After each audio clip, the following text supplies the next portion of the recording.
poor girl holds a doll and says to the billionaire, "Are we born to be loved or do we have to earn it? Because my mum left me." And when he sees the name written on the doll, he falls to his knees. Elliot Vance woke up at 5:12 a.m. He always woke up before the alarm. His body had learned to save time, even when his mind didn't know what to do with the extra hours. The penthouse apartment was far too big for one man, 11 rooms of meticulously organized silence. Through the window, the city was still asleep. Sparse lights blinked like fallen stars. Elliot made his coffee the same way he had for 12 years.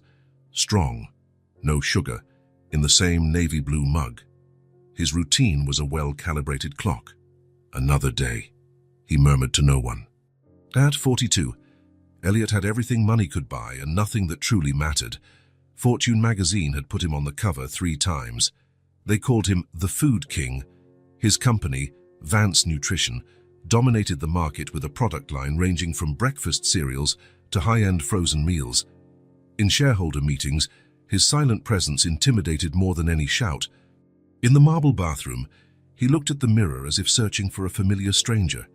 His dark hair now had strands of grey at the temples. Fine lines marked the corners of his eyes.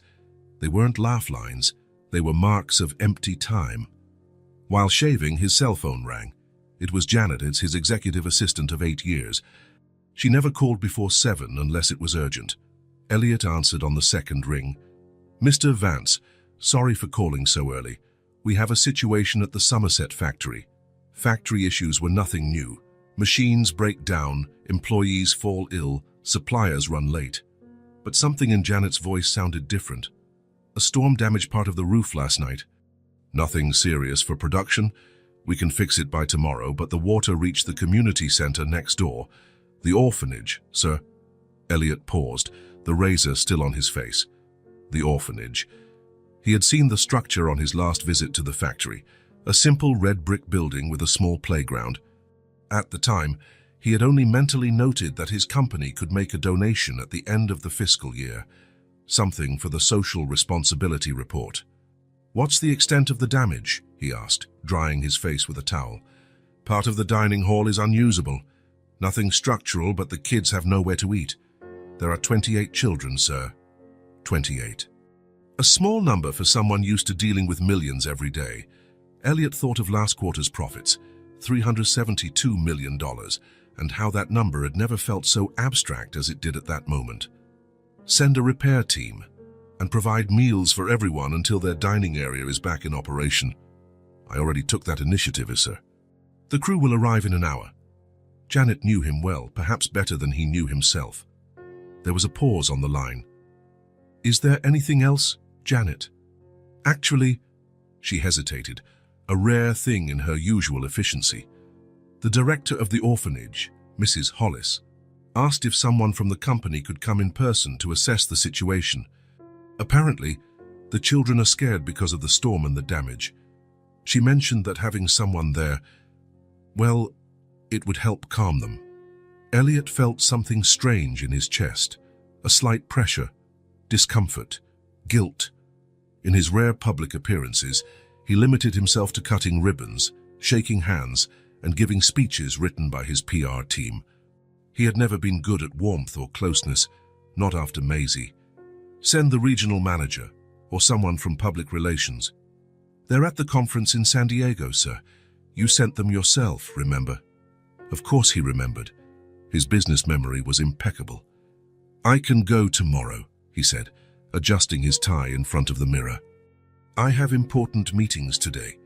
Another pause on the line. Janet never questioned his decisions, but this time her voice carried something rare. "Sir, with all due respect, these are children who lost the place where they eat. Some have lost more than that in life. Your presence would make a difference today." Elliot stopped moving his hands on his tie. A sudden image invaded his mind. Maisie sitting on the kitchen floor, porridge smeared on her face, laughing while he pretended to be a lake monster. He was 16, she was 5. The last happy memory before she vanished. "Cancel my morning appointments," he said, surprising even himself. "I'll be at the factory in 2 hours." The trip to Somerset was silent. His driver, Marcus, knew when not to interrupt his boss's thoughts. Through the car window, Elliot watched the scenery change, skyscrapers giving way to suburbs, then to open fields dotted with the occasional factory. His mind, however, was elsewhere. In recent months, he'd been followed by a growing restlessness. During board meetings, business dinners, and the lonely nights in his apartment, a void echoed, unfilled by money. A silence that grew louder each day. The therapist he'd seen, discreetly, so no one at the company would know, called it a midlife crisis. Elliot thought the label was too simplistic. It wasn't just a temporary dissatisfaction or a desire for change. It was a hunger for meaning, growing like a silent wave. Marcus interrupted his thoughts. "We're here, sir. The factory is on the right. The orphanage is that brick building just beyond." Elliot straightened his jacket as he got out of the car. The factory was a modern, efficient structure, one of dozens he owned across the country. But his gaze was drawn to the building next door. Older, smaller, with tall windows and a yard where a few children were playing under the supervision of two women. The factory manager, Stevens, was already waiting for him at the gate. His face showed poorly disguised surprise at the unexpected visit from the CEO. "Mr. Vance, what an honor to have you here. We weren't expecting, usually you let us know in advance. I came to see the damage to the orphanage," Elliot said, cutting through any formalities. "How bad is it?" Stevens briefed him as they walked. The storm the previous night had been the worst in the region in 15 years. The factory, modern and well-built, had only superficial damage. But the orphanage, with its older structure, hadn't been as lucky. The water damaged the electrical system in the dining hall. It also ruined some of the kitchen equipment. Our team is already working on it, but it'll take at least 3 days. 3 days is unacceptable, Elliot said, stopping mid-stride. "I want this fixed by tomorrow."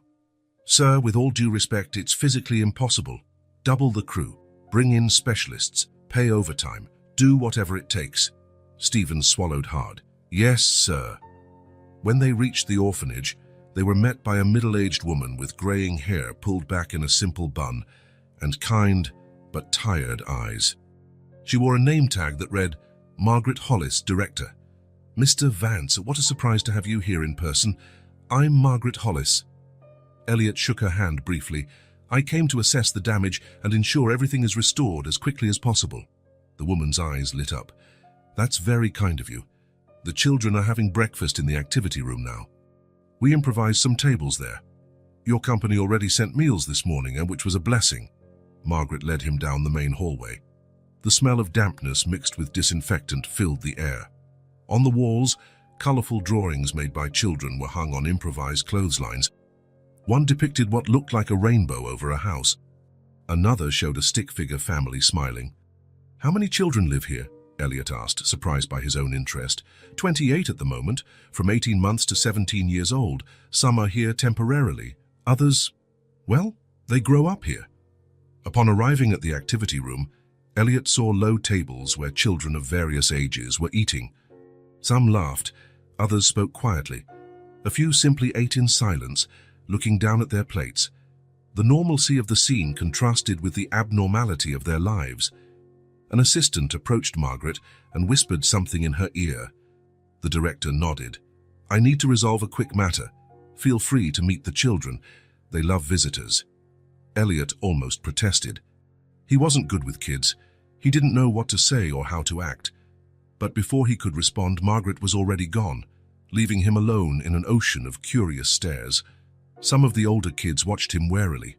A boy of about 12 whispered something to a girl beside him, and they both snickered. Elliot felt out of place, like he was in a foreign country without knowing the language. That's when he noticed, in a more distant corner, a small girl sitting by herself. Unlike the others, she wasn't eating. She just held something against her chest, what seemed to be a worn-out doll. Her large, dark eyes stared at him with a piercing intensity that unsettled him. Without quite knowing why, Elliot walked toward her. Maybe because, in the midst of the noisy room, the silence around her felt familiar. "Hello," he said, feeling strangely nervous. The girl didn't reply. She kept looking at him, as if seeing beyond the surface. "You're not eating," he tried again, pointing to the untouched plate in front of her. "I'm not hungry," she finally said.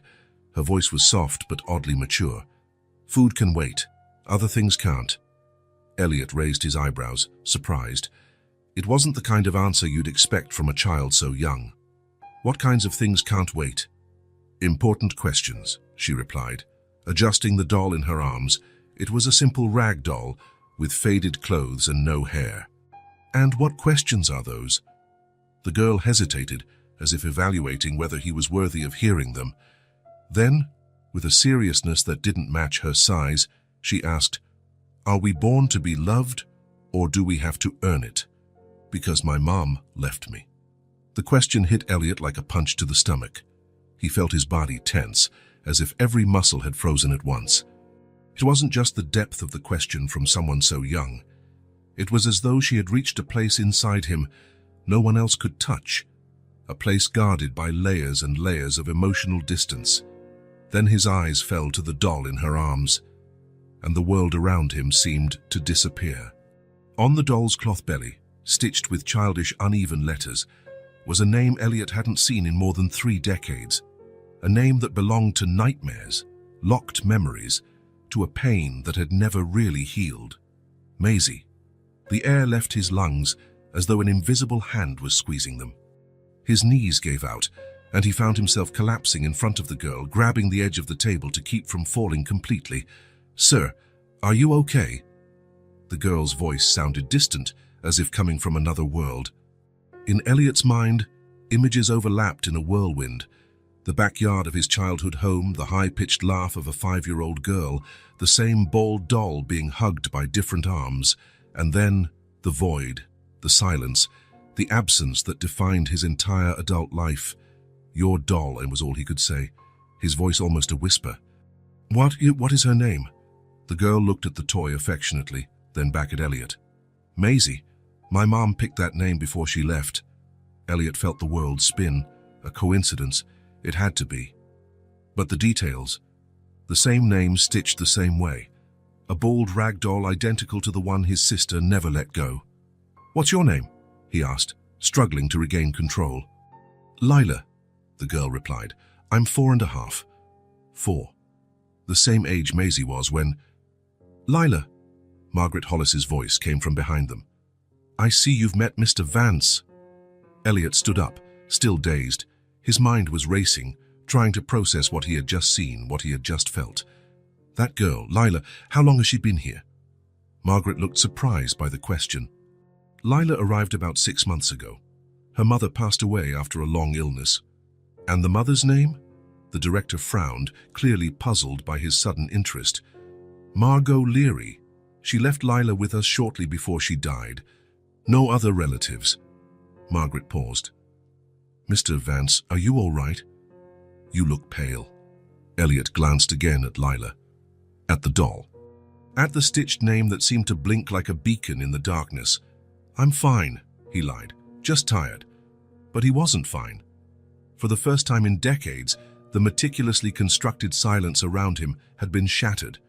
And in the middle of the noise, a single question echoed. What if? Elliot did not return to the office that day. He cancelled all remaining meetings and drove to the beach, a place he rarely visited. He needed space, air, an open horizon, something that contrasted with the tightness in his chest.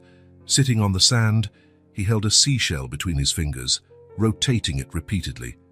He couldn't get the image of the doll in Lila's arms out of his mind. Maisie. A name he hadn't spoken aloud in over 30 years. A name he carried with him like a broken object in his pocket, its sharp edges still cutting him. "Get the blue shell, Eli. The blue one." The childish voice came so clearly that he turned his head, looking for its source. But there was only an elderly couple walking in the distance and seagulls slicing the sky. The memory arrived like a wave, pulling him under. Suddenly, he wasn't on the beach anymore. He was in another time, another place. The backyard of the house where he'd grown up was spacious, with a small garden and a cherry tree in the corner. Elliot was 16 that summer and felt too grown up for childish games. He had friends waiting, maybe a girl who liked him, important plans for a Saturday that promised to be perfect. But his mother had to leave for an emergency medical appointment. His father was on a business trip, and Maisie, 5 years old and endlessly energetic, was left in his care. "Eli, let's play restaurant. I'll make pretend food." Elliot sighed, checking the clock. His friends were probably already at the lake. "I can't right now, Maisie. I have to finish my homework." It was a lie. There was no homework over the summer. He just wanted her to leave him alone, to let him do his own thing without being stuck with her and her bald doll. "I can help you with your homework, Eli. I can write my whole name now." There was pride in her small voice, brown hair in messy curls, one front tooth missing, overalls with dirt on the knees, eyes that believed her older brother could fix anything broken in the world. "Go play in the yard, Maisie. Just for a bit, I promise I'll play with you later." Another lie. He planned to slip out as soon as he could. 16 years old, with more important places to be and people to see. "You really promise, Eli?" "I promise. Now go." He watched her run toward the garden, the bald doll dragging in the dirt, swinging from her small hand. Maisie knelt by the sunflowers, picking bits of grass and lining them up. She was making a little farm for her doll. She seemed engrossed enough. Elliot went upstairs, grabbed a few dollars from a shoebox, and climbed out the back window using the old oak tree for support, a maneuver he'd practiced many times before. He didn't intend to stay out long. He just wanted to meet up with his friends briefly, prove he wasn't a baby stuck babysitting, as Jack teased. He'd be back before his mom got home. 3 minutes to Jack's house, half an hour hanging out with the guys, 3 minutes back. Maisie wouldn't even notice he'd been gone. But Jack wasn't home. None of the guys were at the place they'd agreed upon. Frustrated, Elliot headed back sooner than planned. When he jumped over the backyard fence, the late afternoon sun blinded him momentarily. When his vision cleared, he first noticed the silence. No humming, no child talking to her doll. "Maisie?" Nothing. "Maisie, come on, let's play now."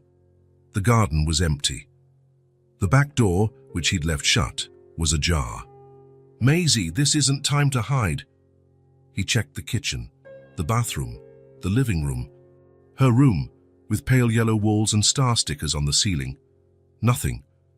He ran outside again, desperate, calling her name. He checked the neighbor's house, Mrs. Peterson's, who loved Maisie and always gave her cookies. Maisie wasn't there. He ran 3 blocks to the small park, no sign of Maisie. When his mother arrived an hour later, she found Elliot on the front steps, pale-faced, trembling hands. The police were already on their way. "What happened, Elliot? Where's your sister?" How to tell the truth? How to explain that he left her alone for, how long, 20 minutes, 30? How to admit he broke the only promise that really mattered? I turned my back for a second, Mom, just a second." The rest of that day blurred, cops asking questions, neighbors forming search parties, his mother collapsing on the sofa hugging a photo of Maisie, his father rushing home, his disbelieving look turning into something Elliot would never forget. They never found her. No clues, no witnesses. It was as if Maisie had turned to air, vanished in the space between one thought and another. The only thing left behind was the bald doll, found near the back fence, lying in the dirt, as if dropped during a run or an abduction. The same doll she'd received on her 3rd birthday. The same one Elliot had helped stitch her name onto, guiding her small fingers in the shaky letters, M-A-I-S-I-E. Elliot blinked, returning to the present. The shell in his hand had broken, its sharp edge cutting into his palm. A thin line of blood dripped between his fingers, but he barely felt the pain. The guilt had never left him. Even after his parents died, his father from a heart attack 5 years after Maisie's disappearance, his mother from cancer 3 years later, Elliot still carried the weight. If he hadn't left, if he had stayed with her, if he had done his only job that day. And now 3 decades later, a 4-year-old girl appeared with the same doll, the same name stitched in the same childlike letters. Coincidence? It had to be. But something inside him, something beyond reason, screamed that there was more. He picked up the phone and dialed his assistant. "Janet, I need you to find everything you can about a woman named Margot Leary. She passed away recently. Left a 4-year-old daughter named Lila at the orphanage next to our factory in Somerset. Of course, sir. Any specific information you're looking for? Elliot hesitated. How could he explain? How to say he was chasing a ghost? An impossibility. I want everything about her. Her background, family, where she lived. And one more thing, Janet. Total discretion. Understood. I'll get right on it. Elliot hung up and looked at the horizon, where the sky met the sea in a perfect line. Maisie, he whispered to the wind, for the first time in decades. The name came out like a prayer, a question, a plea for forgiveness. Is it you? An old wound had opened again. But this time, along with the pain, there was something Elliot hadn't felt in a very long time. Hope. Elliot couldn't sleep that night. His apartment, normally a refuge of ordered silence, seemed to suffocate him. Every time he closed his eyes, he saw the doll in Lila's arms, saw the stitched name, saw possibilities that until 2 days ago had never occurred to him. At 4:30 in the morning, he gave up trying to sleep. He got dressed and went to his home office, not the large corporate one downtown, but the small study in his apartment, used only on the rare occasions he brought work home.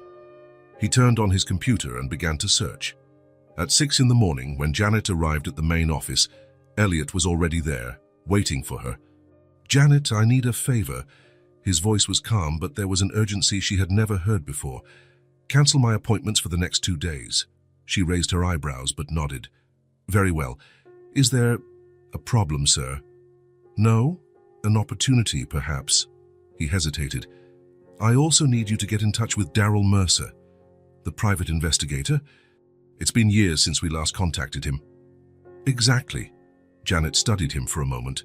In 8 years of working together, she had learned to read Elliot's micro-signals, the faint crease in his brow, the almost imperceptible tension at the corners of his mouth.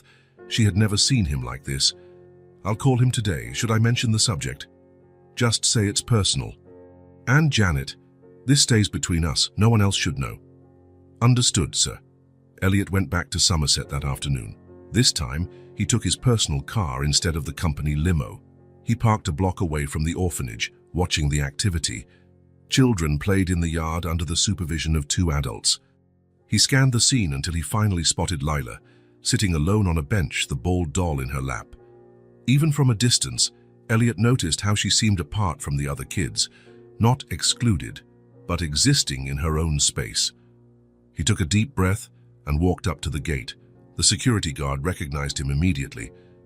"Mr. Vance, we weren't expecting you today." "I came to check on the repairs," he said casually, "and maybe talk to Mrs. Hollis, if she's available." Of course. I'll let her know you're here." While he waited, Elliot observed Lila more closely. There was something in her gestures, in the way she tilted her head when talking to the doll, that triggered painful echoes in his memory. Or was his mind seeking patterns where none existed? Margaret Hollis greeted him with a genuinely warm smile. "Mr. Vance, what a pleasant surprise. The repairs are almost finished, thanks to your generosity. I wanted to see the progress for myself," he replied, forcing a natural tone in his voice. "And also, I'd like to discuss another matter." Margaret's expression turned curious, but remained friendly. "Of course, let's go to my office." The office was small but welcoming. Photos of children over the years decorated the walls, smiling faces, lives in transition. Elliot wondered how many stories those walls had witnessed. "How can I help you, Mr. Vance?" He decided to be direct. "I'd like to know more about Lila, the girl I met on my last visit." Margaret seemed slightly surprised. "Lila? She certainly made an impression on you." "She reminded me of someone," Elliot said, choosing his words carefully. "And I got curious about her story. You mentioned she lost her mother recently." "Yes, a sad situation. Margot Leary had been ill for some time, terminal cancer. She brought Lila here about a month before she passed. Wanted to make sure her daughter was settled and safe. Do you have records of her, of the mother?" Margaret tilted her head, intrigued by his sudden interest. "We have the basics. Would you like to see them?" "If it's not a problem." Elliot tried to sound casual, but his heart was racing. Normally they're confidential, but given your recent generosity and the fact you're considering a support program for our children, she smiled and opened a drawer. I have the file right here. I was just reviewing it, actually. Elliot took the thin folder with hands he hoped weren't visibly trembling. He opened it and examined the contents. An admission form, basic medical records for Lila, a copy of her birth certificate, and a legal document signed by Margot, transferring Lila's guardianship to the orphanage. Not much to go on, as you can see, said Margaret. Margot was quite private about her past. Is there a photo of her? Just this one. Margaret pulled out a small, slightly faded photograph. A young woman, around 30, with dark hair and large eyes that seemed unsettlingly familiar. Elliot felt a tightness in his chest. It's a striking resemblance, Margaret murmured. What do you mean? Elliot looked at her in surprise. To Lila, the same eyes, the same serious expression. Margot looked older than she was because of her illness, but you can clearly see the similarity. Elliot continued staring at the photo, searching perhaps desperately for traces of the little sister he'd known. But 3 decades had passed. How do you recognize a 5-year-old in the face of a grown woman? Any information about Margot's family? Parents? Siblings? Margaret shook her head. Very little. She mentioned growing up in the foster system, got adopted at 7 by a family in Connecticut, but she didn't talk much about it. Elliot felt a spark of hope. The timing fit. Maisie had been 5 when she disappeared. If she'd been found and placed for adoption, do you know the name of the adoptive family? Leary, I assume, since that was her surname, but I'm not sure. As I said, Margot was private about her past. Elliot closed the folder, trying to order his tumultuous thoughts. And Lila? How is she coping with all this? As well as can be expected, she's a remarkably resilient child, quiet but observant. She spends a lot of time with that doll. The doll, Elliot hesitated. Did Margot mention anything about it? Only that it was special, a family heirloom from what I understand. Margaret smiled kindly. Children often cling to objects when going through trauma. They're anchors of stability. Could I speak with Lila? Margaret glanced at her watch. She should be in the yard right now. We usually don't encourage unscheduled visits, but given the circumstances, and please, just be mindful. She's still processing a lot. Of course. Margaret led him to the yard. Lila was still on the same bench, quietly talking to her doll. Lila, Margaret called softly. Do you remember Mr. Vance? He'd like to talk to you for a bit. The girl lifted her gaze, her large eyes fixed on Elliot with that disconcerting intensity. You're the man who got sad about Maisie, she said, her small voice clear. Elliot felt the ground shift beneath him. How did she know? May I sit with you for a while? He asked, struggling to keep his voice steady. Lila nodded, scooting over slightly to make room on the bench. Margaret, after a moment's hesitation, stepped away, giving them some privacy while still staying in sight. That's a very special doll you have, said Elliot, sitting down. It belonged to my mother. And before that, to my mother's mother. Lila adjusted the ball doll in her lap. It's magic. Magic. My mom said it protects people who are lost. Elliot swallowed hard. Each word from the girl felt loaded with meanings she herself couldn't possibly understand. Did your mother talk a lot about the doll? Sometimes. When she was sad. Lila looked at the doll. She would cry looking at Maisie. I asked why, but she'd say it was just remembering. Remembering what? When she was as little as me. Lila tilted her head, as if trying to recall something specific. She said she didn't really remember being a baby, but she remembered the doll. That the doll remembered for her. Elliot felt a knot in his throat. Every sentence was a piece of a puzzle he wasn't sure he had the courage to assemble. Lila, did your mum leave anything else for you, besides the doll? The girl nodded. A notebook with drawings and letters for when I grow up. Mrs. Hollis is keeping them for me. Have you seen the drawings? Yes. I like to look at them before I sleep. Do you remember any particular drawing? Lila thought for a moment. There's one with a little girl and a big boy eating porridge. The girl is holding Maisie. My mom said it was a special memory. Elliot's heart nearly stopped. Porridge. The Sunday ritual he had with Maisie when they were kids. He'd make porridge with cinnamon, the way their mother did, and they'd eat together at the kitchen table before their parents woke up. Lila, do you think maybe I could see that notebook sometime? She studied him with those penetrating eyes that seemed to look right through his careful facade. I think so. You look as sad as my mom did. Maybe the drawings can help you too. Elliot didn't know what to say. He thanked her with a nod and stood, his legs strangely unsteady. Thank you for talking with me, Lila. She just nodded, turning her attention back to the doll. On the way back to Margaret's office, Elliot felt as if he was teetering on the edge of a cliff.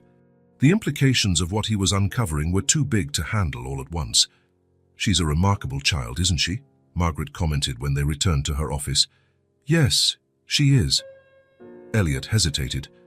Mrs. Hollis. Lila mentioned a notebook with drawings that belonged to her mother. Oh yes, it's one of the few personal items Margot left for her. Lila often flips through it before bedtime. Would it be possible, ma'am, for me to see it? Margaret frowned. Well, we generally don't allow access to the children's personal belongings, but if Lila agrees, I understand. I respect that. Elliot adjusted his approach. Actually, I have another question. You mentioned Margot was adopted. Are there any records of that? Anything about her life before adoption? Not here. She didn't provide many details, just that she was adopted around 7 years old and that her original name was legally changed, something common in some adoptions back then. A changed name, sealed records, 7 years old, 2 years after Maisie disappeared. The timeline fit. Thank you for your time, Mrs. Hollis. She'll be in touch about the repairs. Elliot left the orphanage with his mind spinning. In the car, he called Janet immediately. Can Daryl Mercer meet me today? Yes, sir. He's free at 5. Same place as always. Perfect. Mercer was the kind of man who disappeared in a crowd. Average height, unremarkable appearance, discreet clothing. It was his greatest advantage as a private investigator. He waited for Elliot at a corner table in a quiet cafe, where they usually met for company business requiring discretion. Mr. Vance, Mercer waved when Elliot approached. Long time no see. Thank you for meeting me on such short notice, Mercer shrugged. You've always been prompt with payments. So, Keyworks, what can I do for you today? Elliot took a deep breath. I need you to investigate someone. Margot Leary, recently deceased. She lived near Somerset. I want everything. Background, adoption records, her life before adoption, everything you can find. Mercer wrote the name in his notebook. Any context that might help. Elliot hesitated. How much should he share? She was adopted around 1997 or 1998 at age 7. Her new name was sealed in the records. Mercer looked up with renewed curiosity. Sounds personal, Mr. Vance, more than usual. It is personal, extremely personal, and confidential. Understood. Mercer finished taking notes. Anything else? Any detail helps, sir. Elliot thought of the doll, the stitched name, the porridge drawing he hadn't seen but that Lila described. She had a 4-year-old daughter named Lila and a rag doll, bald, with the name Maisie stitched on its belly. The doll is important. Mercer lifted his eyes from the notepad. A flicker of recognition crossed his face. He had worked for Elliot long enough to know rumors about the Vance family tragedy. I see, was all he said. When do you need this? Yesterday. I'll do my best. I'll likely have preliminary info in 48 hours. Elliot nodded and stood. Use any resources you need. Money is no object. Mercer watched him with guarded curiosity. May I ask a bold question, Mr. Vance? Go ahead. What are you hoping to find? Elliot looked out the cafe window. Outside, the world continued its normal pace, oblivious to the emotional earthquake he was experiencing. Something I lost a long time ago, he answered at last. Or the ghost of something I can never get back. Over the next 3 days, Elliot buried himself in work, trying to distract himself from the agonizing weight. The hours dragged. Every time his phone rang, his heart raced, only to deflate when it wasn't Mercer. On Wednesday, finally, the investigator called. I've got something. Not everything, but it's significant. My office in 1 hour. When Mercer arrived, he brought a thick folder, much more substantial than Elliot had expected. I found more than I anticipated, the investigator explained. Margot Leary was indeed adopted in 1997 at age 7. Her original name was legally changed as part of the process. What was the name? Elliot barely got the words out, tension knotting his throat. Mercer opened the folder and slid a document toward Elliot, a partially redacted adoption record, but one line stood out clearly. Original name of the minor, Mason Melissa Ann. Melissa, Elliot murmured. Not Maisie. Maisie could have been a nickname, Mercer pointed out, or just a coincidence. And the birth parents. Here's the interesting part. They're not listed. She was found at 5 years old in 1995, wandering alone at a train station in New Haven. She didn't know her last name, just her first. No ID, no accompanying adult. She was placed in the foster system after 2 years without anyone claiming her. 1995, the year Maisie disappeared. Was there a doll with her when they found her? Mercer flipped through a few pages. Yes, it's on the list of personal belongings. One rag doll, no hair, faded pink dress, and the name stitched on it. Not mentioned in the report. But Mercer pulled out another document, a scanned photo from an old file. The quality was poor, but it showed a small child in a hospital or institution setting, holding what looked like a bald doll. There's more, Mercer added, handing over another paper. I found this in the Connecticut Social Services archives, a drawing made by Melissa during her time in the first temporary foster home. Elliot took the paper with shaking hands. It was a simple child's drawing, 2 figures, one big and one small, sitting at a table with bowls in front of them. The smaller figure clutched something to her chest, a doll, and across the top, in big clumsy letters, Eli and me eating Eli. It sounded like the nickname Maisie used for him, but it could be a coincidence, a common abbreviation. The world seemed to tilt around him. The doubts hadn't vanished, but they now mingled with a hope that hurt his chest. The coincidences were too many to ignore, yet still not enough to be certain. What else do you have? He asked Mercer, his voice uneven. Some medical records. The girl found Melissa had a small crescent-shaped scar on her right wrist. Mercer looked at him. Mean anything? Elliot felt a chill. Maisie had a scar like that, from falling off her bike at age 4. Another coincidence? Perhaps, he replied, keeping his voice controlled. It still seems possible. There's a surefire way to confirm, Mercer suggested. A DNA test between you and Lila, if Margot was truly your sister. Yes, Elliot slowly closed the folder. But I need more proof first. I can't just show up asking for a DNA sample from an orphaned child without raising questions. Elliot's mind was racing. So many scattered fragments pointing in the same direction. The identical doll, the stitched name, the scar, the drawing of porridge, the matching dates, yet nothing definitive. Could Margot Leary really have been Maisie? If so, that would make Lila his niece. Or was he just desperately imposing meaning on coincidences? Keep digging, he told Mercer. I want every scrap of information about Margot Leary and her past, and... He hesitated. Keep a discreet eye on Lila. I want to make sure she's okay while we figure out the truth. The truth, whatever it was, Elliot knew he had to find it, even if it meant reopening wounds that had never fully healed. The orphanage courtyard was busier than usual that Thursday afternoon. A local school had organized a small children's book fair, and volunteers were setting up bright tables stacked with illustrated stories. Elliot observed from afar, leaning against his car, feeling oddly hesitant. In the past 2 weeks, he had established a routine that Janet considered at least curious. 3 times a week, unfailingly, he cancelled late afternoon appointments for personal matters. These matters always took him to the same place, the orphanage in Somerset. Mrs. Hollis was already waiting at the entrance.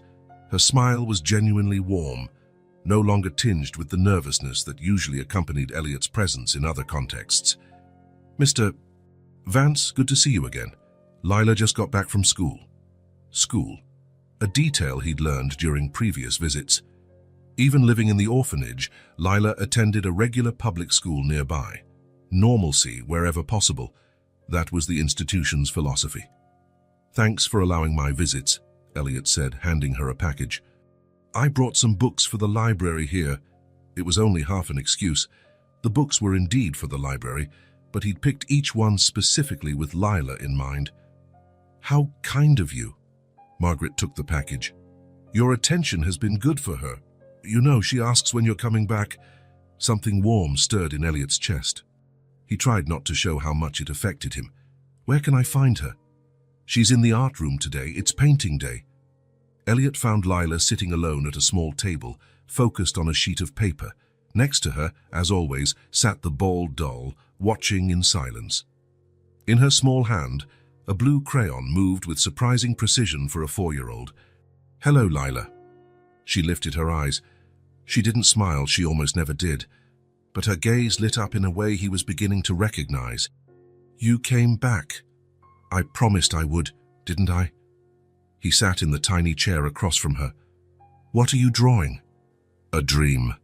She slid the paper toward him. "It's a house with big windows. There's a swing on the tree." Elliot studied the picture. For such a small child, there was surprising detail. The house had curtains, there were flowers in the yard, and a small figure on the swing. "Who's that on the swing?" "That's me," Lila explained seriously. "Or maybe my mom when she was little. Sometimes I get confused." Lila's disconcerting honesty always caught him off guard. She talked about complex feelings with a clarity most adults lacked. "Do you dream about your mom often?" Lila picked up another crayon, red this time, and began drawing a flower. "Almost every night. Sometimes she sings a song with no words, just melody." She looked up. "Can you sing?" Elliot almost laughed at the unexpected question. "Not very well. My mom used to say I scared the birds away whenever I tried." That made Lila smile. A small smile that appeared and disappeared quickly, like a fish breaching the water's surface. "My mom sang softly. She said she learned it from someone special, but didn't remember who." Elliot felt his heart quicken. His mom, the mother he and Maisie shared, used to sing to them at bedtime. A melody without words, improvised, changing each night but keeping the same comforting feeling. "What kinds of things do you like to do, Lila?" he asked, trying not to sound too eager. They talked for nearly an hour. Elliot learned that Lila liked to draw with crayons. Colored pencils are too light. That her favorite sandwich was grilled cheese. That she had a secret spot in the backyard where she talked to ants. Simple, childish, precious details. On his third visit that week, Elliot brought a small gift, a set of new crayons, with colors not available in the orphanage's communal collection. "Gold!" Lila exclaimed, carefully picking up one of the crayons with near reverence. "Now I can make real stars." They sat in the yard that afternoon. There was something natural now in how they interacted. A shared rhythm, a mutual language. Lila drew while Elliot told stories. Simple stories about his work, about places he'd traveled, about a dog he'd had as a boy. He never spoke directly of Maisie, but sometimes let slip small fragments. A game they played, a picnic in the park. "Did you have a sister?" Lila asked suddenly, without taking her eyes off her drawing. The question caught him off guard. "Why do you think that?" "Because of how you talk. Like there's a hole in your stories." Elliot stayed quiet for a moment.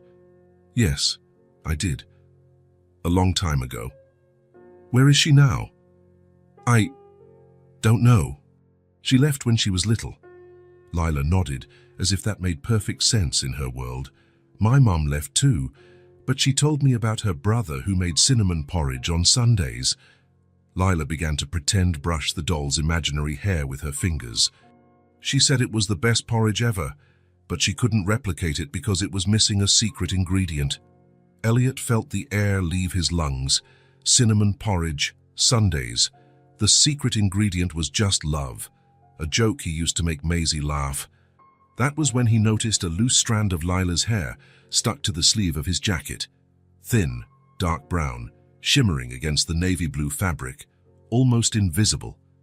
Before he fully realized what he was doing, he carefully removed it, and when Lila became distracted by a passing beetle, he folded it into a small piece of paper and slipped it into his jacket pocket. That night, in the silence of his apartment, he looked at the strand of hair now kept in a tiny envelope. The doubt gnawed at him. The similarities were too strong, the coincidences too unlikely. But what if it was all his imagination? What if he was seeing what he desperately wanted to see? Early the next morning, he called a private lab, the kind of discreet and expensive place that asked no questions. He personally delivered the envelope with the strand of hair and his own sample, a swab of cells from his cheek. "How long does it take?" he asked the technician. "For a kinship analysis, 3 to 5 business days." 5 days, an eternity. He continued his visits to the orphanage. Each new conversation with Lila revealed more fragments, more pieces of a puzzle. He still wasn't sure he had the courage to piece together. "I dreamed of that house again," Lila said one rainy afternoon while they played with blocks in the common room. "But there was a tall boy there too. He gave me piggyback rides like a horse." "A boy you know?" "No, but he had eyes like yours." She looked at Elliot with that intense gaze. "My mum said he grew up and left, but maybe he'd come back someday." Elliot swallowed hard. On his last visit before the results came back, he found Lila quieter than usual. She clutched the doll against her chest as if seeking comfort. "Everything okay, Lila?" She shook her head. "I dreamed my mum was looking for me but couldn't find me." He sat beside her, hesitating for a moment before placing a hand gently on her small shoulder. "You know, sometimes dreams aren't just dreams. Sometimes they're ways we remember the people we love." Lila looked up at him, her big eyes shining with unshed tears. "You think she's still looking for me even though she's in heaven?" "I'm sure she is, and maybe," he paused, choosing his words, "maybe she sent other people to find you." Lila seemed to consider that seriously. Then, in a gesture that completely surprised Elliot, she held out the doll toward him. "Do you want to hold Maisie for a bit? My mum said she helps when we're sad." Elliot took the doll with trembling hands, the worn cloth, the faded dress, the stitched name. It was exactly as he remembered. "Thank you, Lila. That means a lot to me." As he held the doll, his phone vibrated in his pocket. A text from the lab. "Results available for pickup." Past and present seemed to stitch themselves together before his eyes. But Elliot, as much as he wanted answers, knew he needed to be careful, for Lila's sake and his own. Some truths, even when found, have to be handled delicately, like invisible threads that, if pulled too fast, might snap forever.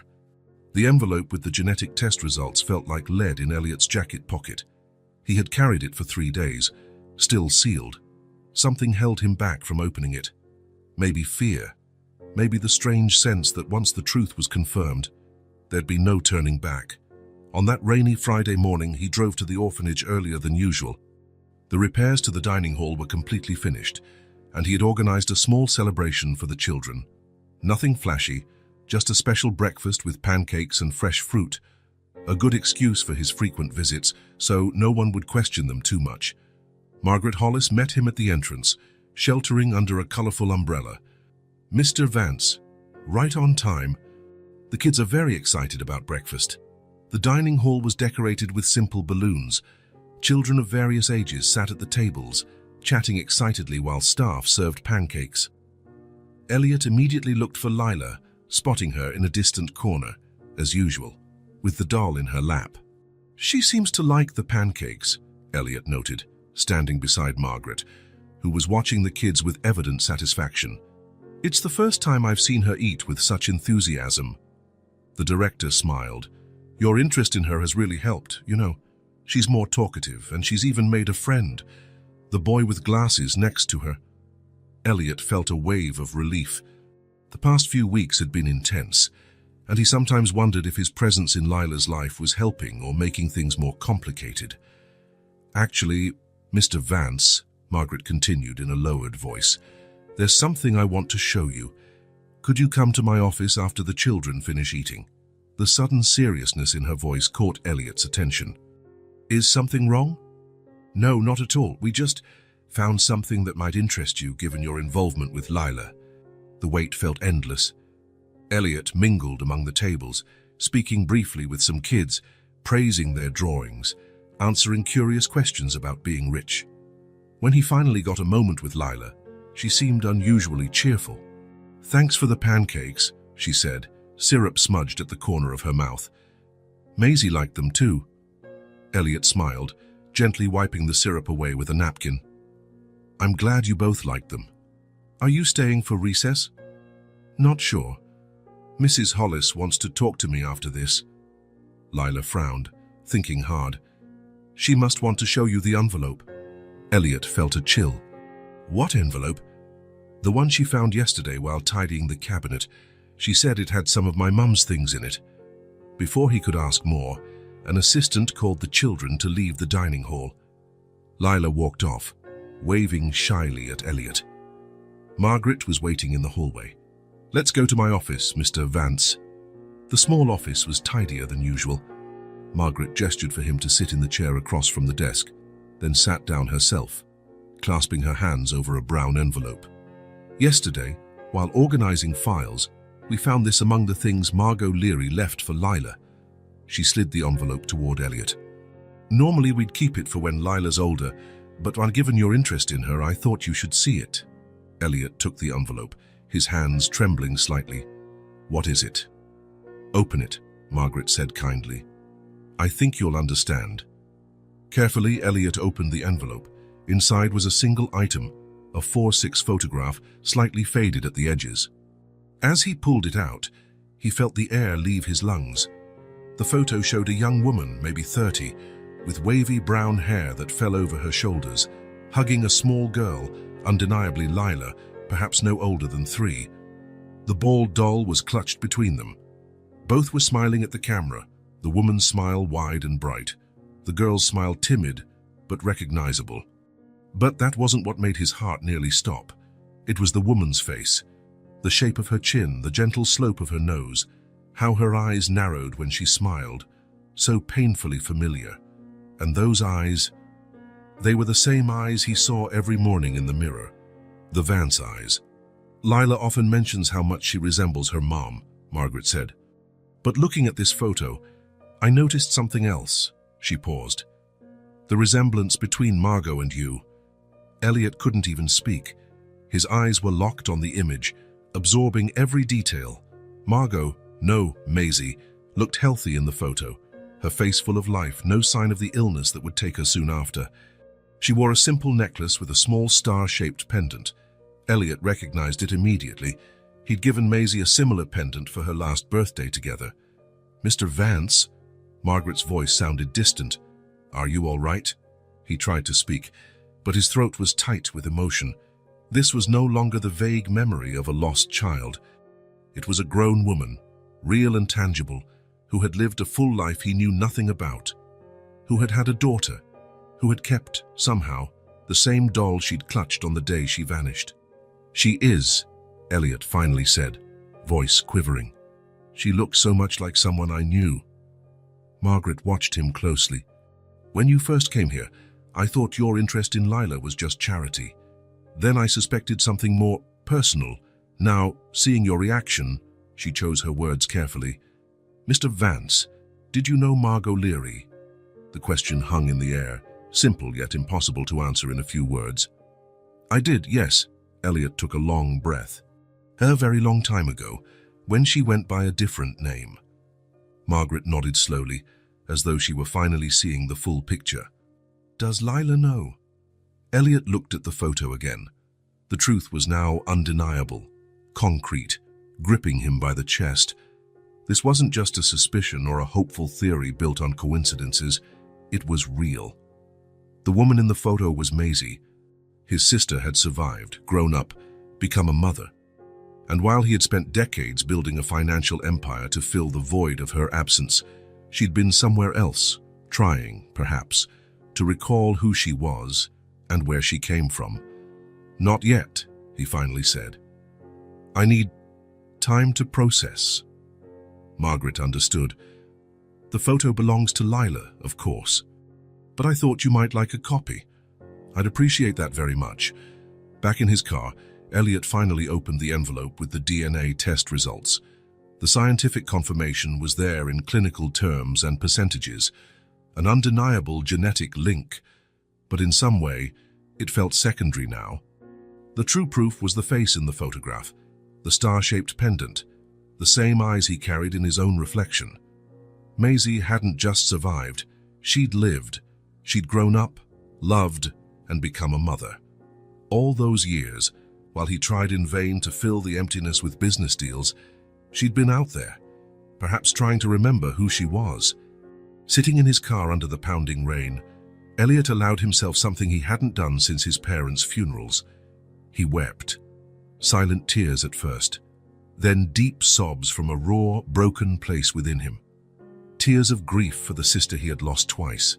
Tears of relief for finally knowing. Tears of hope for the little girl with big eyes who carried Vance's blood. When he finally calmed, he looked again at the photo. He brushed his fingers over the face of adult Maisie, trying to reconcile this image with the 5-year-old in his memories.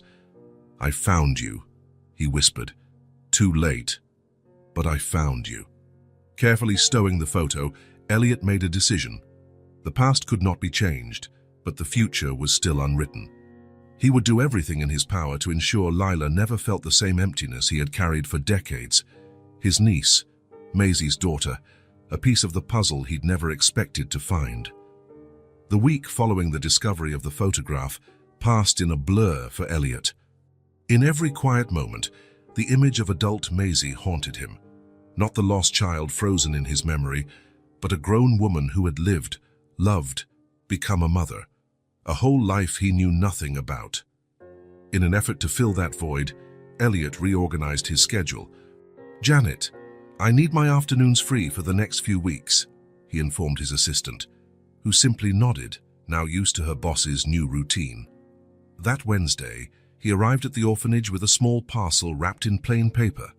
Mrs. Hollis greeted him with a welcoming smile. "Lila's in the garden. Since you started visiting, she waits for you every day." A warm feeling spread through his chest. He found the girl sitting under a tree, quietly talking to the bald doll. "Hello, Lila." She looked up. Her lips didn't curve into a smile, but something in her eyes sparkled in that way he was learning to recognize as joy. "Did you bring a story today?" Elliot settled beside her. "Actually, I brought this." He handed over the small package. Lila opened it carefully, revealing a children's picture book with a bright cover showing a girl and her teddy bear on an adventure. "Can we read it together?" he asked. "My mom used to read to me every night," Lila said, running her fingers reverently over the cover. Then, seriously, "You have to show the pictures first and do different voices for each character." Elliot nodded just as seriously. "Teach me how she did it." Lila placed the doll between them, scooted closer, and pointed to the first page. As Elliot read, following her instructions meticulously, she gradually leaned in until she was resting against him. It was the first time she initiated physical closeness. At that moment, looking at this child who trusted him, Elliot felt the weight of responsibility.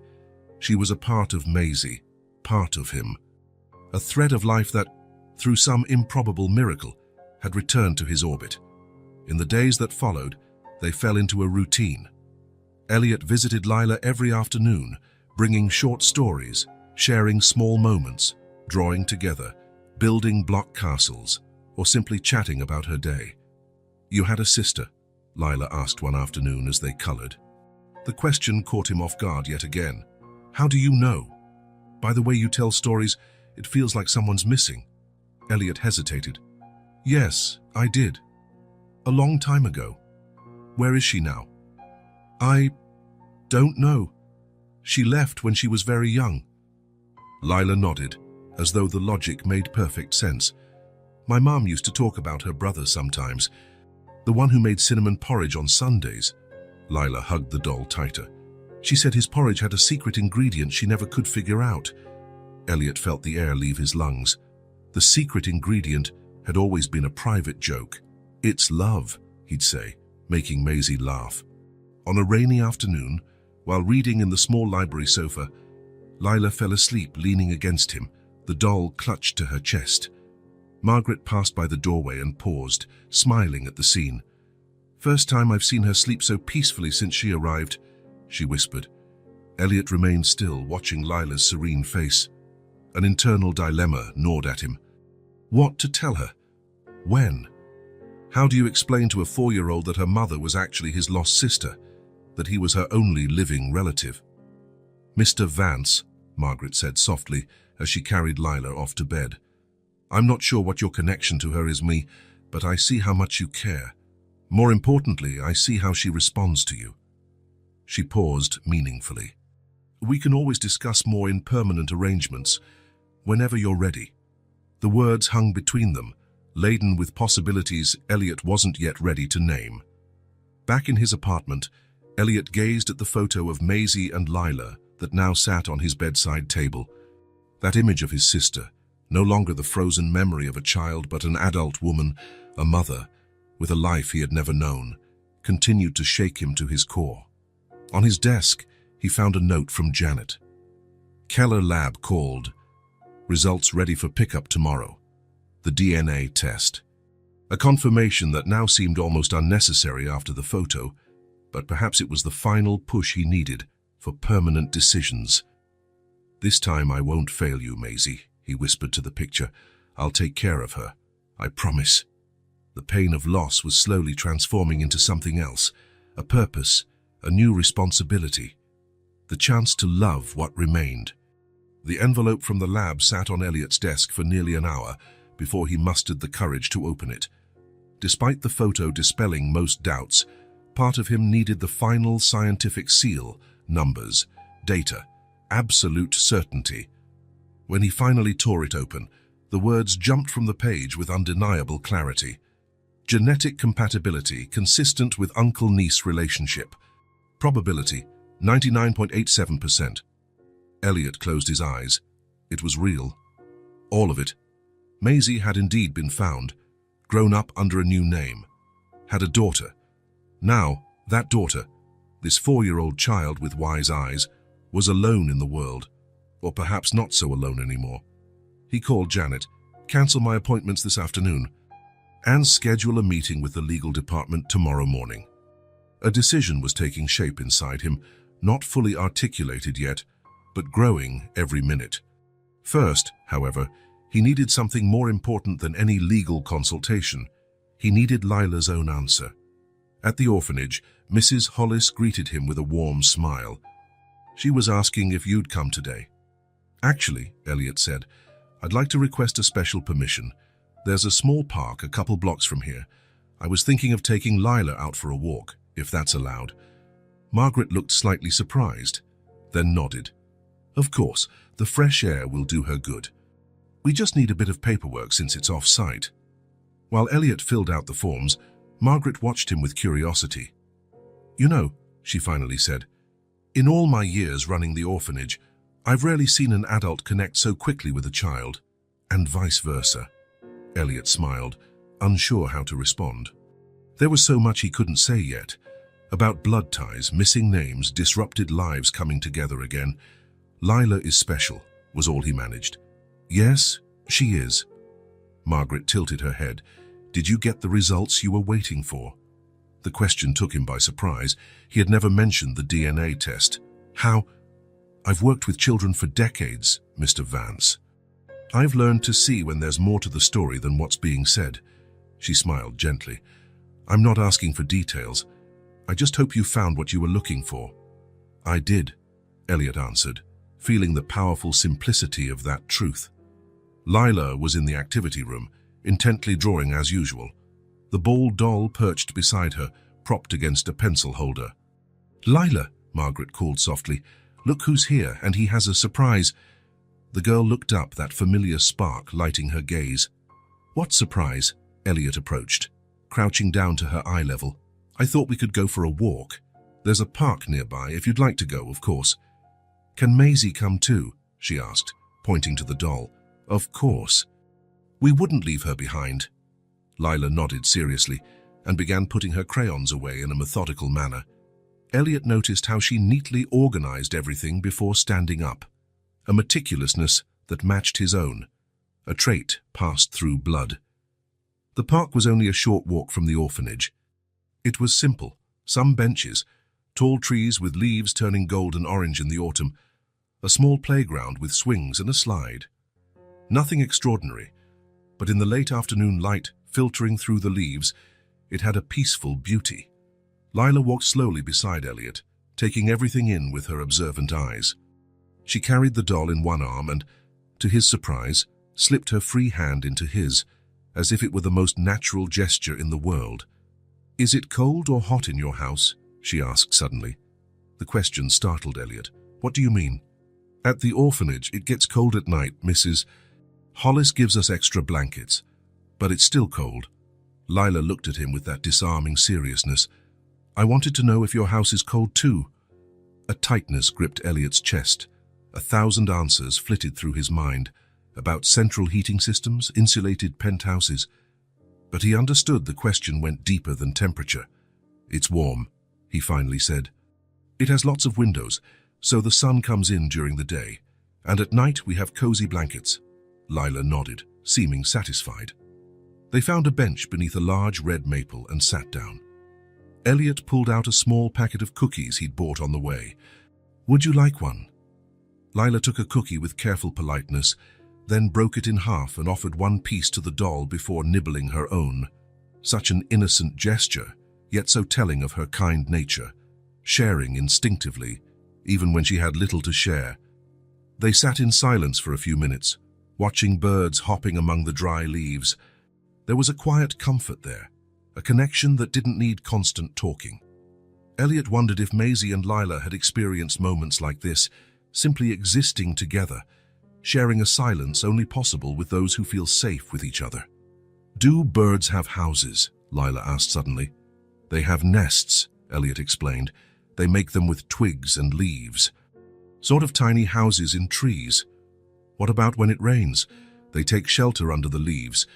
And in winter, when there aren't any leaves." Elliot smiled. Her curiosity was endless. Many fly somewhere warmer. Others find shelter in hollow tree trunks or sturdier nests. Lila considered this seriously, as if solving a complicated puzzle. "I guess it's nice to be able to fly somewhere warm when it's cold," she concluded finally. More silence. A red leaf drifted down and landed on Lila's lap. She picked it up gently, examining its veins with the same rapt focus she gave everything. "Sir," she said at last, her small voice clear, "are you going to take me away from here?" The question was so direct, so honest, that Elliot felt it physically. There was no sidestepping it, no more postponing. This was the moment, unplanned, unrehearsed, but very real and unavoidable. He got off the bench and knelt in front of her, so their eyes were on the same level. Dry leaves crunched under his knees. A gentle breeze stirred Lila's hair. "If you want to come with me, yes." His words were firm but kind. A promise. A beginning. Lila studied him for a long moment, her big eyes taking in every detail of his face. Then, slowly, a small smile, rare and precious, formed on her lips. "Okay," she said simply, then turned to watch a sparrow that had landed nearby, as if they'd just decided on something as simple as which cookie to eat, not the course of their entire lives. Elliot remained there, absorbing the enormity of that simple moment. This remarkable child, who had already lost so much in 4 short years, had just accepted an entirely new life with the calm wisdom that never ceased to amaze him. On the way back to the orphanage, Lila talked more than usual. She asked if she could bring her drawings, if there were trees near Elliot's house, if he knew how to make hot chocolate like Mrs. Willows, a caretaker at the orphanage, practical, everyday questions about her new life, asked without fear or hesitation, just natural curiosity. When they arrived, Margaret was waiting by the entrance. She noticed the two walking hand in hand, and her expression softened. "Did you have a good walk?" "The best," Elliot replied. "Actually, Mrs. Hollis, I'd like to speak with you in private, if possible."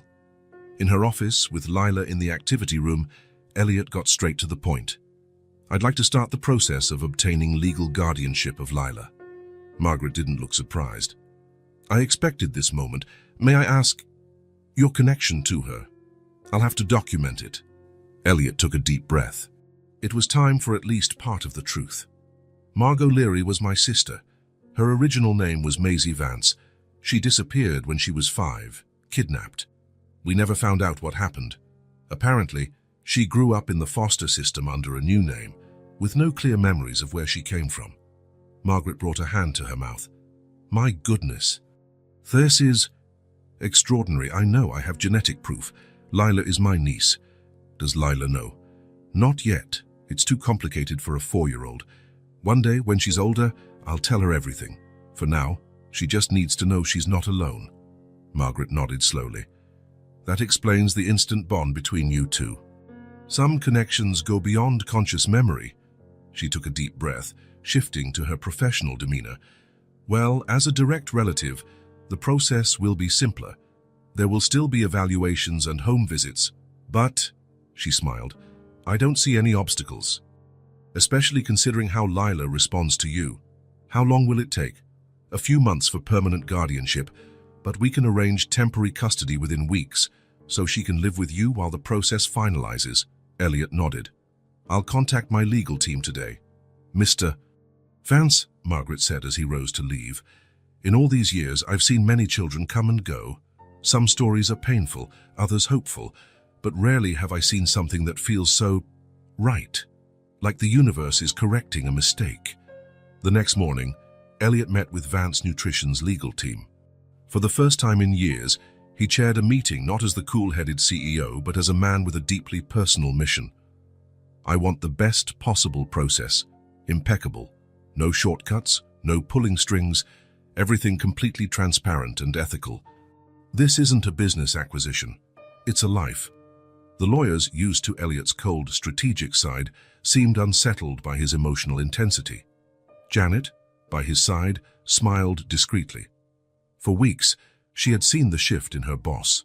A man who lived for business, discovering that life existed beyond numbers. That night, alone in his apartment, Elliot picked up the photo of Maisie and Lila again. He ran his fingers over Maisie's face, imagining all the questions he'd never get to ask, all the stories he'd never hear. I'll take care of her, Maisie, he promised softly.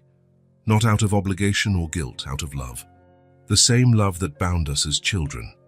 For the first time in decades, the silence of his apartment didn't feel empty or oppressive. It was filled with possibility, with expectation, with the promise of a future that would include a child's laughter, endless questions, and colorful drawings taped to the walls. A future with Lila. Judge Sanders's office was smaller than Elliot had imagined. None of the theatrical grandeur of movie courtrooms, just a simple, functional space with shelves of legal texts and discreet family photos. It was here that destinies were decided, where lives changed course. Mr. Vance, your petition for legal guardianship is in order, said the judge, a middle-aged man with kind but perceptive eyes.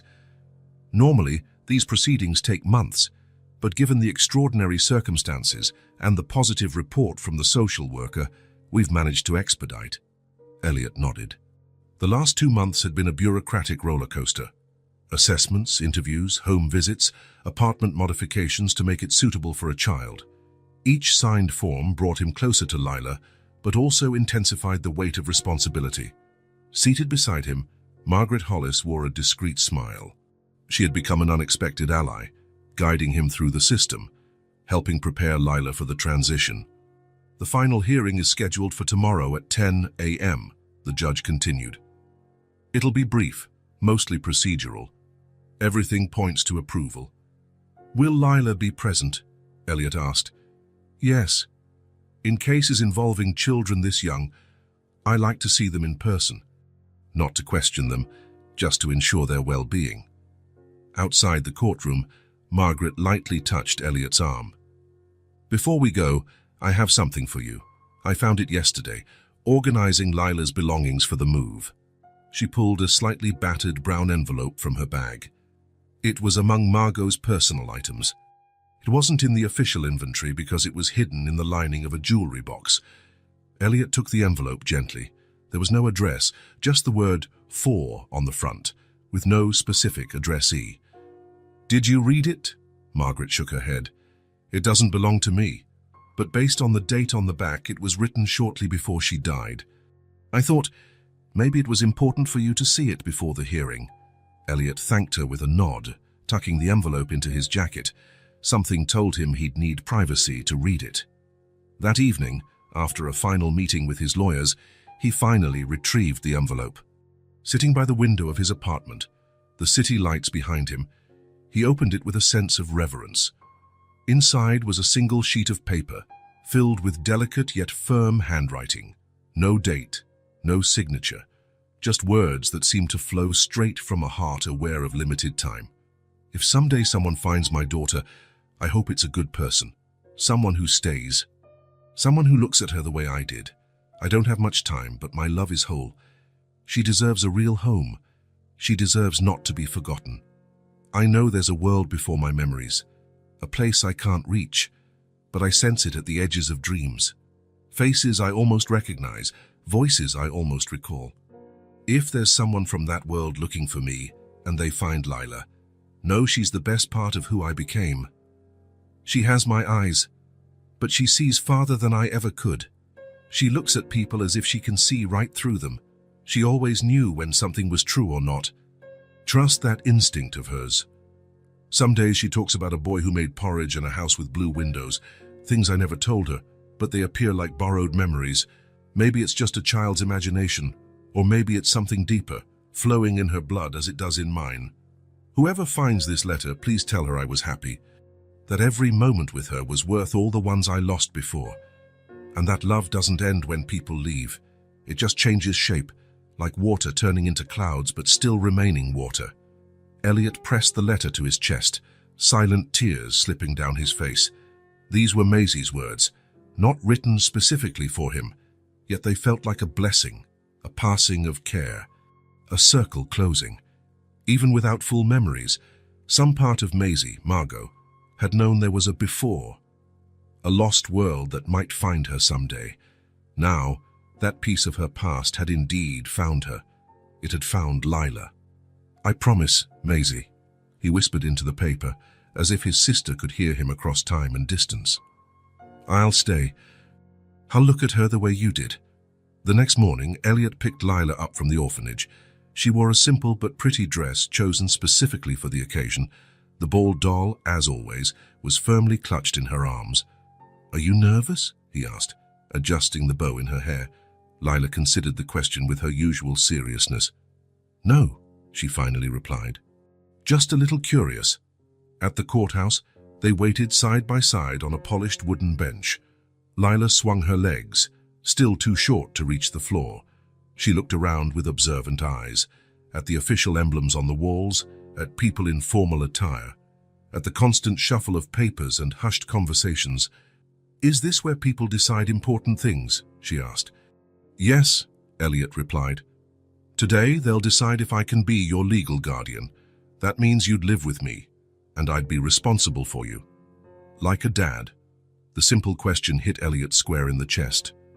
Yes, like a dad. Lila nodded, absorbing the idea.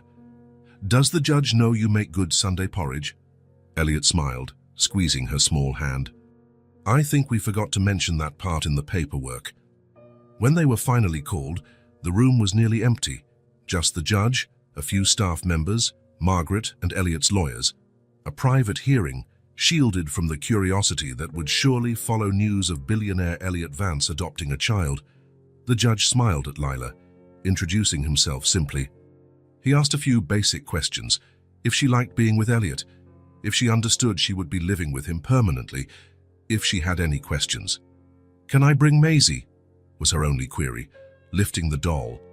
Of course, replied the judge kindly. She's part of the family too. Then he turned to Elliot, requesting final comments. Elliot inhaled deeply, holding Lila's hand. The words he had rehearsed all night suddenly felt stiff. Instead, he spoke from the heart. Her mother was my sister. She disappeared when I was a boy. I thought I'd lost her forever, but fate had another plan. It brought us back together, through her. I'm not here to replace anyone. I just want to love who's left behind. His voice cracked on the last sentence. From the nearby bench, Margaret discreetly wiped a tear. The judge, visibly moved, nodded slowly. Circumstances that bring families together can be extraordinary, We don't always understand the paths the universe chooses. He looked at Lila, then Elliot. But we do recognize when something is right, and this, clearly, is right. With a simple motion, he signed the guardianship documents. By the power vested in me by the state, I hereby grant legal guardianship of Lila Ann Leary to Elliot James Vance, with all associated rights and responsibilities. It happened just like that, simple, no fanfare, a bureaucratic moment that changed everything. As they left the courtroom, Lila held Elliot's hand tightly.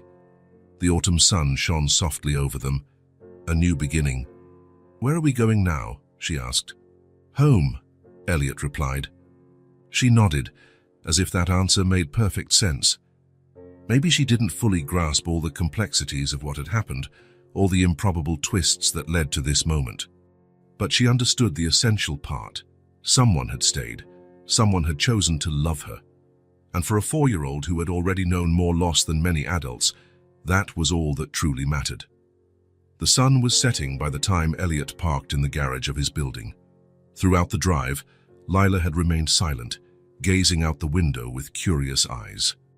The ball doll rested firmly in her lap, as always. In the small suitcase by her side lay everything she owned: a few clothes, her favorite drawings, a worn-out storybook, 4 years of life, all in one bag. "We're here," Elliot said, trying to sound casual despite his racing heart. One of the doormen approached to help with the luggage. Lila watched intently, still holding Elliot's hand as they walked through the elegant lobby. "It's a very tall building," she said, looking up. "Yes, we live at the top floor." Elliot pressed the elevator button. "You can see the whole city from there." In the elevator, Lila stood on tiptoe to look at the mirror on the wall, studying her own reflection. The image captured the moment perfectly. A small child and a tall man, both wearing the same look of cautious expectation. Finally, they arrived. Elliot hesitated briefly before opening the door. "Welcome to our home." Lila stepped in slowly, taking everything in. The apartment, once decorated with the cold elegance of Elliot's lifestyle, had been subtly transformed. The modern furniture was still there, but now there were splashes of color, throw pillows, a few plants, art with brighter hues, a deliberate effort to make the place less like a design showroom and more like a home. "Do you want to see your room?" Elliot asked after giving her a moment to take it all in. Lila nodded and followed him down the hallway. The door to her room was decorated with her name in colorful letters. Elliot took a deep breath and opened the door. The bedroom he'd prepared for Lila was simple but welcoming. Pale yellow walls, a small bed with a star-patterned comforter, a little table for drawing, and a small bookshelf filled with carefully chosen children's books. Light curtains covered a big window, letting in the evening glow. Lila paused at the entrance, her eyes scanning every detail. Then she slowly walked over to the bed and touched the comforter with her fingertips. "It's soft," she said quietly. "I thought you might like stars," Elliot said. "We can change it if you prefer something else." She shook her head. "I like stars. My mom said they're windows for people who've gone away." Elliot felt a lump in his throat. Those little phrases Lila spoke, fragments of Maisie, echoes through time, still amazed him. "The books are yours too," he said, pointing to the bookshelf. "We can read them all, one by one." Lila walked to the shelf and ran her fingers over the brightly colored spines. Some were classics, others more modern, all chosen for a curious mind like hers. "Can I put my drawings on the wall?" she asked, her voice a bit more confident now. "Of course, we can hang them up tomorrow." The rest of the afternoon passed in small, careful steps. Little questions, cautious answers, delicate territories slowly explored. They ate dinner in the kitchen, a simple meal Elliot had prepared in advance. Afterward, he showed her the rest of the apartment, his own bedroom and office included. "If you need anything at night, just call me," he explained. "My door is never locked." As night came, Lila showed signs of tiring. It had been a day of big changes, and despite her impressive resilience, she was still a small child trying to process a massive shift in her world. The bedtime routine was calm. Elliot had memorized her schedule at the orphanage: bath, brushing teeth, a glass of water on the nightstand. Small details that gave her a sense of security and continuity. When Lila was finally in bed wearing pajamas, Elliot sat on the edge of the mattress and asked, "Would you like me to read you a story?" Lila picked up the bald doll by her side and held it tightly against her chest. "I think she needs a new name," she said, eyeing the doll seriously. The statement caught Elliot off guard. Ever since he'd met her, the doll had been Maisie, the only tangible link to the past, the thread connecting 3 generations. A new name? Why? Lila smoothed the doll's faded dress, thinking, because it's a new life. For me, for her, for you. Her eyes met Elliot's. What do you think suits her? Elliot felt the gravity of her question. It wasn't just about a toy. It was about identity, belonging, transformation. Which name would you like to give her? Lila pondered, her forehead creasing in concentration. Maisie Hart, she finally said, because now she has a home. Something shattered inside Elliot. All the emotions contained throughout the day, the tension of the hearing, the weight of responsibility, the joy tinged with sorrow, converged in that simple moment. He couldn't reply. He just smiled through tear-brimmed eyes and leaned in to kiss her forehead. In that instant, the bald doll was transformed in his mind. No longer just a relic of the past or a reminder of loss and tragedy. It had become a symbol of rebuilding, of continuity, of a circle finally closing. Maisie Hart. 2 hearts stitched back together, through time and distance, through memory and love that persisted even when everything else was lost. The Saturday sun poured through the wide windows, scattering golden pools on the apartment floor. Elliot woke earlier than usual, though he had slept little.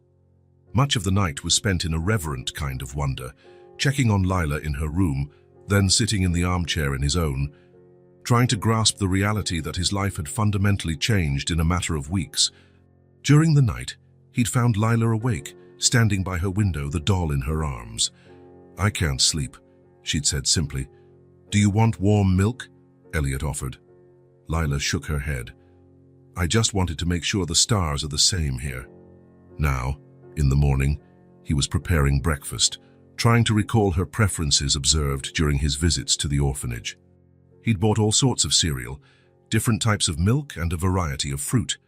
He wanted her to feel this was also her home, a place with choices, not just rules. Lila appeared in the kitchen doorway, still in pajamas, hair tousled, doll in one hand. She rubbed her eyes with the other. "Good morning," Elliot greeted with a smile. "Did you sleep well after going back to bed?" She nodded, eyeing the table curiously. "Are these all for me?" she asked, seeing the lineup of cereal boxes. "They're for both of us. You can pick whichever you like." Lila climbed onto a chair, kneeling to see better.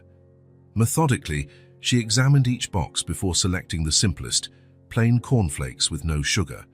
"That's what we used to eat at home," she explained as Elliot poured the milk. "Mom said the other ones had too much sugar." Elliot smiled, once again struck by the unexpected connection. Maisie had grown up with the same rule, plain cereal during the week, the sweet stuff only as a weekend treat. They ate breakfast together, the conversation flowing slowly. Elliot kept things light, asking her if she liked her new room, if she'd slept well, if she wanted to watch TV later. Ordinary little decisions that built a sense of normalcy. "What are we doing today?" Lila asked when they finished. Elliot had given it some thought. He wanted a quiet first weekend, no big outings or overwhelming activities, just time to settle in. "I thought we'd go to the farmer's market, buy some fresh food, maybe ingredients for a special dinner tomorrow. How does that sound?" Her eyes lit up. "Can I pick the fruit?" "Absolutely. You'll be my official shopping assistant." The street market was a few blocks away, an urban luxury Elliot rarely took advantage of before. They walked hand in hand, Lila carrying Maisie Hart under her other arm. It was a pleasant autumn day, with golden leaves drifting from the trees lining the sidewalk. Lila proved to be a surprisingly decisive shopper. She chose the reddest apples, the perfectly ripe bananas, and the brightest strawberries. At each stall, Elliot noticed how vendors smiled at her, charmed by her serious demeanor. "Do you know how to cook?" she asked as they inspected tomatoes. I know the basics. I'm not a chef, but I can make some decent meals. My mom cooked every day. Lila picked out a particularly red tomato. She said that homemade food has a special ingredient. Love, Elliot suggested, recalling a saying from his own childhood. Lila shook her head. Patience. Elliot laughed, once again surprised by the quiet wisdom emanating from this tiny person. At the cereal stand, she paused, thoughtful. Can we make porridge tomorrow? She asked, her voice soft but hopeful. Elliot's heart skipped a beat. Sunday porridge, the tradition he and Maisie had shared, which she must have somehow continued with Lila, even if she didn't fully remember its origin. Are we having porridge? She repeated, interpreting his silence as uncertainty. He smiled, pushing down the swell of emotion. Of course we are. On the way back, Lila chatted more than usual, pointing out passing dogs, asking about the trees, naming the streets she was learning. Every step they took together built a bit more trust, chipped away a bit more of the walls between them. That afternoon, they began preparing for the Sunday meal. Elliot turned the kitchen into a learning space, placing a stool so Lila could reach the counter, teaching her basic steps. Hold the spoon like this, he showed her, guiding the mixing of pancake batter for the next day's dessert. Gently, like you're rocking a baby. Lila copied his motion, tongue between her teeth in concentration. When the batter was smooth, her face lit up with pride. Now we add the eggs, Elliot said, one at a time, carefully. He helped her crack the first egg, guiding her small hands. For the second, he let her try alone. The egg slipped before reaching the bowl, breaking on the kitchen floor. Lila froze, wide-eyed, staring at the yolk spreading. Her entire body went tense. I'm sorry, she whispered, almost trembling. I'll clean it up, I promise. It was the first time Elliot had seen her genuinely scared since she came to live with him. Her reaction stirred something in his chest. The fear in her eyes hinted at past experiences, maybe not with Maisie, but at some point in her short life. Elliot kept his composure calm. Oh, it's just an egg, he said cheerfully, already grabbing a rag. Happens all the time. He knelt and cleaned the mess without any sign of anger. Lila watched him, still tense. You're not mad? She finally asked, her voice tiny. Elliot looked at her steadily, keeping his tone relaxed. No. Mistakes are part of the recipe. Something in her posture melted. Some stiffness Elliot hadn't even noticed until he saw it dissolve. A soft giggle, almost a sigh of relief, escaped her lips. Next time I'll hold it tighter, she promised. Next time we'll hold it together, Elliot corrected gently. The rest of the afternoon went smoothly. They prepared ingredients for the next morning's porridge, tidied the kitchen, then spent quiet time in the living room, Elliot catching up on a few emails on his tablet while Lila drew on the rug, occasionally showing him her creations. Sunday dawned with a soft light filtering through scattered clouds. Elliot woke to the sound of small footsteps in the hallway. He found Lila already in the kitchen, seated at the table, talking quietly to Maisie Hart. Good morning. Early birds, he greeted. Ready for the special porridge? Lila nodded enthusiastically. She had already set out the bowls. She picked a blue one for Elliot, just like the one he used every morning, and a yellow one for herself. They cooked together, Elliot guiding her through every step, stirring the oats in the hot milk, adding cinnamon at the right moment, slicing bananas with a safe plastic knife. Now, he said once the porridge was almost done, it's time for the secret ingredient. Lila watched as he made a theatrical gesture over the pot, like a magician. What is it? She asked, craning her neck to see. Love, Elliot answered, smiling. It's invisible, but it makes all the difference. She laughed, a clear, genuine laugh that filled the kitchen. It was the first time Elliot had heard such an open laugh from her. Their Sunday breakfast was modest by the standards Elliot had once known. Oat porridge with fresh fruit, buttered toast, freshly squeezed orange juice. But sitting together at the table, morning sunlight painting the walls in gold, it felt like a feast. This is the best porridge, Lila declared between spoonfuls, exactly like Mom's. Her comment warmed Elliot inside. Somehow, without ever tasting the porridge Maisie used to make, he had replicated it. Maybe some flavors lived in blood, passed from brother to sister, from mother to daughter. In the days that followed, a new routine settled over Elliot's once sterile apartment. Early mornings felt natural now, as he prepared breakfast while Lila made her bed like a big girl and picked out her clothes. For the first time in decades, his home was full of morning sounds, small footsteps, endless questions, the noise of cartoons on TV. Enrolling her in a new school was straightforward. Elliot chose one nearby, well-regarded yet unpretentious. He wanted Lila to have as normal a childhood as possible, despite her unusual circumstances. Dropping her off on the first day, he felt an unexpected tightness in his throat, walking back to the car with misty eyes, suddenly understanding the anxiety parents felt everywhere. Weekends became a canvas for new traditions: Sunday porridge, visits to the park when weather allowed, movie sessions at home with popcorn. The apartment gained fresh touches: colorful drawings taped to the fridge, children's books on the coffee table. A vase of fresh flowers Lila insisted they replace weekly. 6 weeks after she arrived, Elliot set up a small garden on the balcony. Nothing fancy, just a few pots of herbs and simple flowers. It became their special project, watering plants together, watching daily growth, celebrating new buds. One sunny afternoon, while tending the balcony garden, Lila suddenly fell quiet, observing Elliot with that intense gaze she sometimes had. He was showing her how to trim dried basil leaves when he sensed the weight of her stare. "Everything okay, Lila?" She bit her lip, thinking, before asking, "Are you my dad now?" The question, so direct yet so loaded, made Elliot pause. In the previous weeks, he had carefully avoided imposing labels. He didn't want Lila to feel like he was replacing Maisie or erasing her memory. He lowered the pruning shears and sat on the small bench, bringing himself to her level. "What do you think?" he asked gently. Lila considered his question with the seriousness she gave to all important matters. "I think yes," she answered at last. "You do things dads do. And you look at me the way my mom did." Elliot felt his heart constrict. He smiled softly, placing his hands on her small shoulders. "I am," he said quietly but firmly. "I'm your mom's brother. But I'm also your dad. Because love chooses where it belongs." Lila seemed to process his words, nodding slowly. Then, in a move that took Elliot by surprise, she stepped forward and hugged him, resting her head on his chest and closing her eyes. It was the first time she had initiated a hug since coming to live with him, a gesture of pure trust and acceptance. In that moment, holding this tiny life in his arms, Elliot understood with crystal clarity. He was no longer trying to rebuild something lost. It wasn't about recovering Maisie or making amends for the past.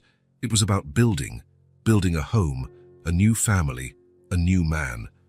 A man who had finally learned that some wounds never fully heal, but can be stitched together until they become beautiful scars. And as the autumn sun warmed the balcony, father and daughter remained embraced, their two lives bound by more than blood and shared loss, bound by the conscious choice to love what remained. Not all wounds can be healed, but some can be stitched with care until they become beautiful scars. If this story touched your heart, subscribe to the channel and turn on notifications so you don't miss the next ones. Leave a like because it helps this story get recommended to more people. See you in the next story.